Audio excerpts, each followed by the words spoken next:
acaranya saya nge-host tafsir Quran ya, dan di situ dengan guru kami Ustaz Mugas Hanafi ya, doktor itu lagi mengkaji surat itu dan saya suka gitu kan, dengan maknanya.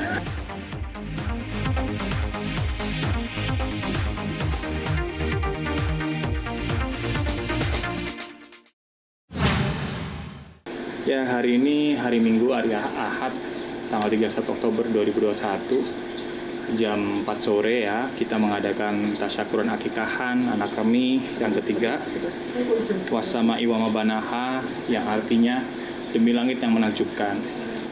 Jadi namanya memang semua orang seneng ya, wah bagus ini kan. Terus nggak pernah kebayang ngasih nama dari cuplikan, bukan cuplikan ya, salah satu ayat suci Al-Quran, yaitu surat As-Sam ya. Alhamdulillah ya, ada juga yang bilang wah namanya berat gitu kan. Mudah-mudahan itu menjadi doa harapan kami demi langit yang menakjubkan. Dan ada sejarahnya, waktu itu sejarahnya saya nge-host tafsir Quran ya, dan di situ dengan guru kami Ustaz Mugas Hanafi ya, doktor itu lagi mengkaji surat itu dan saya suka gitu kan, dengan maknanya demi langit yang menakjubkan. Jadi alhamdulillah hari ini tasyakuran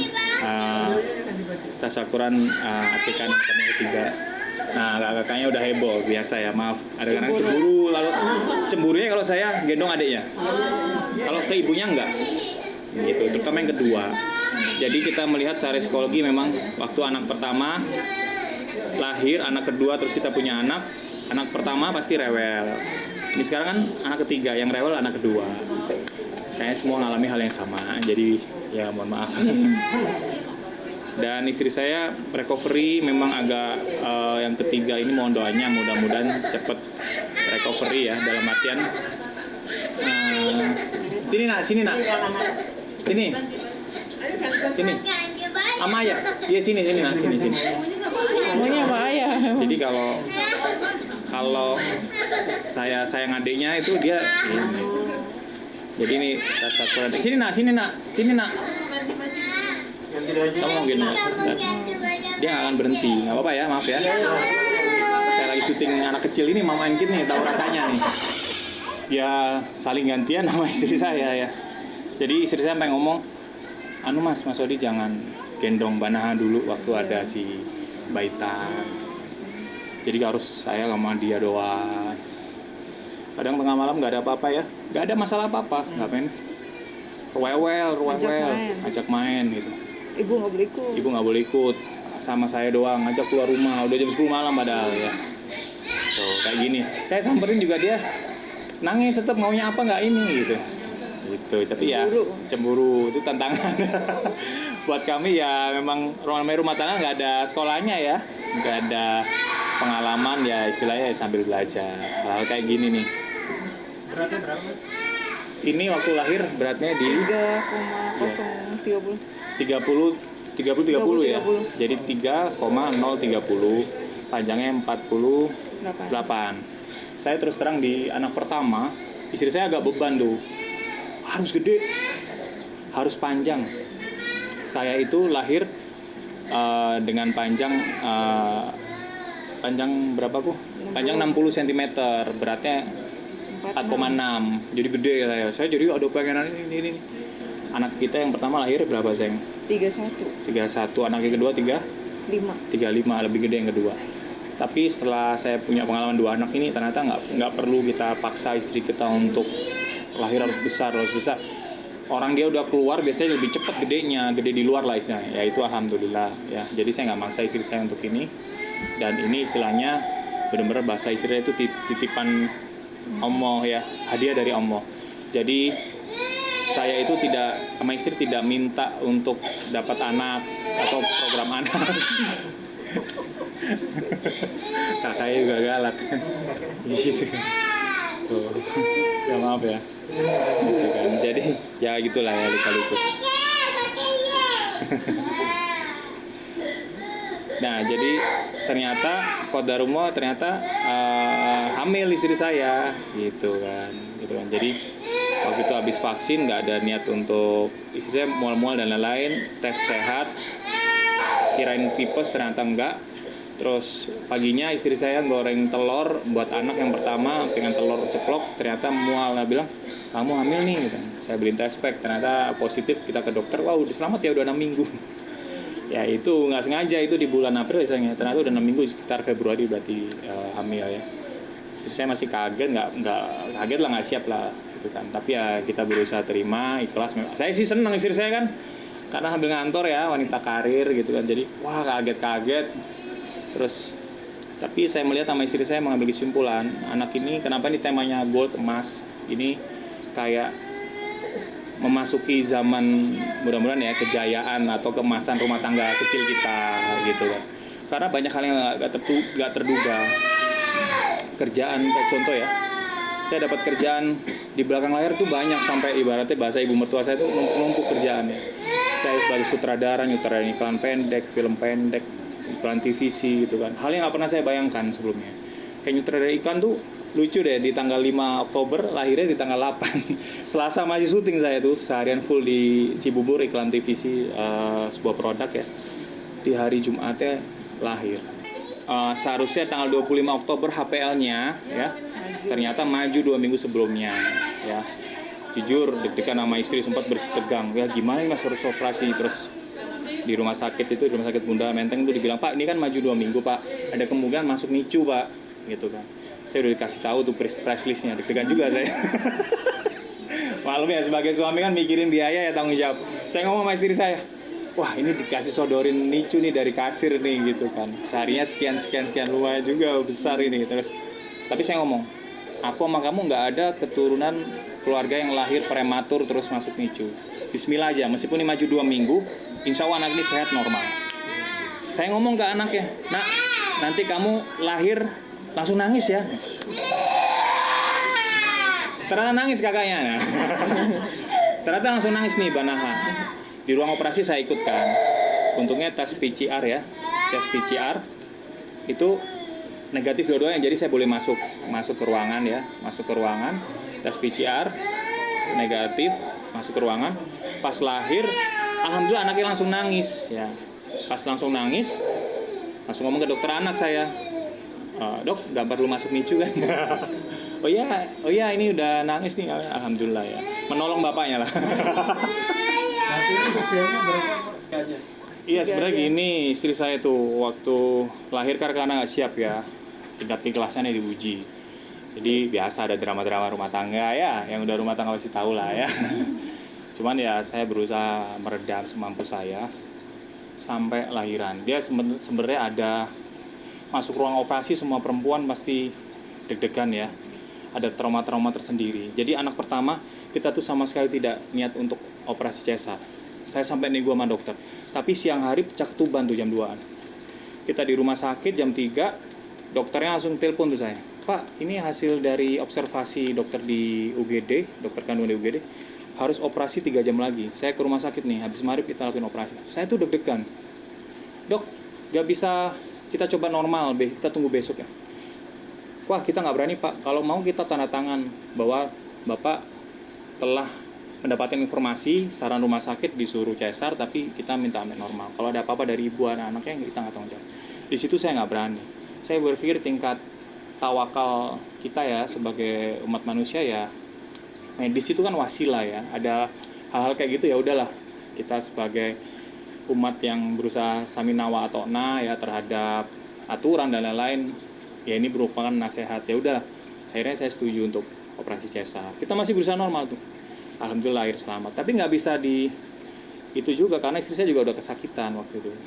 Yang kedua karena terlalu dekat harus operasi cesar juga, bukan kebobolan tapi untuk anak yang kedua tuh istri saya karena sambil ngantor sekalian capeknya sambil nyelesain studinya kan S3-nya. Alhamdulillah ini udah selesai. Jadi waktu wisuda ini kamu S3, dia udah di kandungan nggak sih? Udah. Gitu kan. Kemarin tuh lucu, mau foto maternity ya, itu udah siapin baju dan lain-lain. Ternyata malah pecah ketuban. Nunggu dia lahir. Tapi sebulan sebelumnya kita foto wisuda, istri saya alhamdulillah udah selesai S3-nya di Undip Hukum Tata Negara, doktor ya. Itu udah foto saya pegang perutnya istri saya tapi pakai baju wisuda kayak di sini gitu. Tapi sempet ada lah. Ternyata mungkin dia pengennya foto bareng langsung kali gitu kan, nggak dalam kandungan. Jadi itu jaraknya gitu kan. Yang ketiga ini 4 tahun. Yang ketiga ya jarak 4 tahun. Yang ketiga ini memang dengan kondisi dan lain-lain. Ada sedikit catatan di kehamilan kedua ibunya ya. Waktu itu proses-proses hal-hal yang dioperasi harus operasi juga. Jadi ya udah kita turutin ya, gitu kan. Dan memang kita milih rumah sakit yang bisa masuk ke rumah sakit ya. Qadarullah habis sholat Jumat, istri saya kan operasi jam 4 kan. Ketemu Mbak Embong sama istrinya kan di rumah sakit yang sama gitu kan. Sampai tadi saya undang juga dia. Wah ternyata mendadak nih, mohon maaf nggak bisa datang, masih whatsappan juga sampai lahiran nanya istri saya gimana kabar istri bro udah baik kan, karena di rumah sakitnya sama, keluar rumah sakitnya di hari sama juga, hari Senin gitu. Dan alhamdulillah tasakuran Banaha ini temanya gold, mudah-mudahan mohon doanya pemirsa semua teman-teman wartawan, mudah-mudahan jadi memang ya rumah tangga kecil kami ibaratnya dari kempompong mudah-mudahan jadi kupu-kupu lah ya. Ini teman-teman wartawan nih masih tahu nih rumah saya mulai dari kontrakan di Kalibata masuk gang samping masjid ya, terus pindah kontrakan agak lebih layak lah. Sekarang baru ya anak ketiga baru alhamdulillah dikaruniai bisa beli rumah. Jadi buat yang belum nikah jangan takut miskin karena menikah ya. Allah itu yang maha kuasa ngasih rezekinya anak tuh bawa rezeki masing-masing ya. Itu beneran saya alami betul. Saya kalau ngisi kajian pranikah di motivasi keliling Indonesia, saya bilang anak pertama saya masih ngontrak, anak kedua pindah kontrakan, anak ketiga baru bisa beli rumah gitu kan. Jadi jangan takut, Allah yang mencukupi rezeki. Ini anak ini luar biasa ya. Saya beneran ya ngerjain film pendek banyak, kerjain iklan TVC nggak pernah kebayang bisa jadi dipercaya klien nyutradarain iklan TVC itu, nggak pernah, mimpi aja nggak pernah. Tapi memang dari depan layar saya memang ada niatan pengen jadi sutradara, karena dulu sebelum saya main film Ketika Cinta Bertasbih saya itu udah di teater populer. Di situ gurunya kan Om Slamet Raharjo, Ibu Nini Alkarim, Mas Alex Komang masih hidup ya, Ibu Christine Hakim ya, itu mentor-mentor saya di teater populer. Jadi mempelajari sinematografi memang belakang layar, terus main film KCB gitu kan. Jadi sekarang saya udah kurang lebih 10 tahun depan layar ya, mungkin yang dirasakan Amar Zoni juga sama, udah saatnya ke belakang layar, kita berkarya di belakang layar. Dan saya pun pengen jadi sutradara Islam nih, hanya mau ngerjain film-film yang Islami, film-film pendidik, iklan-iklan pendidik. Dan anak ini tuh kayak wasilah atau perantara membuka jalan saya ke arah sana. Istri saya kaget-kaget banget gitu kan. Tapi waktu Kasih itu kemudahan. ada ini juga ya. Kenapa? Kita setahun itu nggak putus Senin Kemis. Oh iya. Terus langsung hamil. Itu nggak, saya udah dari Lebaran ya. Udah tekad loh ya Mas, pokoknya nggak berhenti. Istri saya tuh puasa Senin Kamis terus ya. Kalau saya dampingin gitu kan. Jujur kalau saya kadang puasa kadang tidak di Senin Kamis. Tapi istri saya istiqomah. Itu benar-benar berhenti stop. Setelah itu karena hamil. ini. Pas hamil dia masih berusaha puasa tapi nggak Jadi, kuat. Kelingan mau pingsan. Sempet ributnya gara-gara kamu nih aku hamil nggak bisa puasa. Istri saya Ributnya protes itu. gitu. Wah, dia Saya nggak bilang bisa puasa kan ya? nggak bisa puasa, sama dokter malah nggak boleh puasa. Dia Itu sempat bener nyoba ribut, saya. langsung pingsan, langsung mau pingsan. Nggak boleh puasa. Masa Senin Kemis aja aku bisa tiap minggu, tapi Ramadan nggak bisa gara-gara aku hamil, gara-gara kamu nih Mas. Itu Saya kan bener diomelin. ribut Jadi kalau besar. istri hamil yang disalahin laki-laki. Padahal sama-sama sadarnya Mbak ya, Mas ya. Jadi begitu ya, gitu kan. Benar-benar sama-sama sadarnya ya. Enggak. Nah itu ya. Jadi benar-benar putus tertunda karena istri saya itu lagi hamil nggak bisa puasa, itu saya marah Senin besar Kamis, itu gara-gara itu. Termasuk rezeki yang kita syukurin ya, hari ini tasakuran akikah ya, termasuk rumah ini gitu kan, alhamdulillah bisa jamu tamu, ikram tamu, menghormati tamu lah ya. Sedikit direnovasi, desain istri saya sendiri, kreasinya sendiri, saya hanya cuma dukung. Dan ada rezeki yang luar biasa juga, Amar Zoni sama Iris Bella bisa hadir hari ini ya, makasih banyak. Itu juga rezeki buat kita luar biasa, serius saya nggak bohong. Makasih Bel sama Amar Zoni, beliau ini sibuk luar biasa, jadwalnya padat ya, istilahnya kerjaan datang sendiri ke mereka bikin kerjaan sendiri, wah banyak lah kegiatannya, job-jobnya. Mudah-mudahan rezekinya lancar terus ya. Iris Bella, Amar Zoni terhindar dari fitnah, dilindungi oleh Allah, sakinah mawaddah warahmah, semua hajatnya dicapaikan oleh Allah ya. Keinginan punya anak berikutnya mudah-mudahan lancar, selamat ya, laki-laki atau perempuan mudah-mudahan yang terbaik ya, Amar Bella. Itu juga rezeki ya. Saya ini siapa sih bisa didatengin Amar Zoni sama Iris Bella ya, itu luar biasa ya. Sekali lagi terima kasih Amar sama istri ya. Masya Allah ngasih kado juga perhatian sama istri saya. Tapi ini kejadian nih, diingetin lagi nih kepada teman-teman. Pas mau lahir kan, wah aku terakhir. Pas anak lahir dipegang itu di ruang kamar, setelah dari ruang operasi dipegang, anak lihat pertama kali kan, habis dari ruang operasi juga lihat di kamar, gendong, Mas aku pengen punya satu lagi nggak apa-apa. Satu aja udah.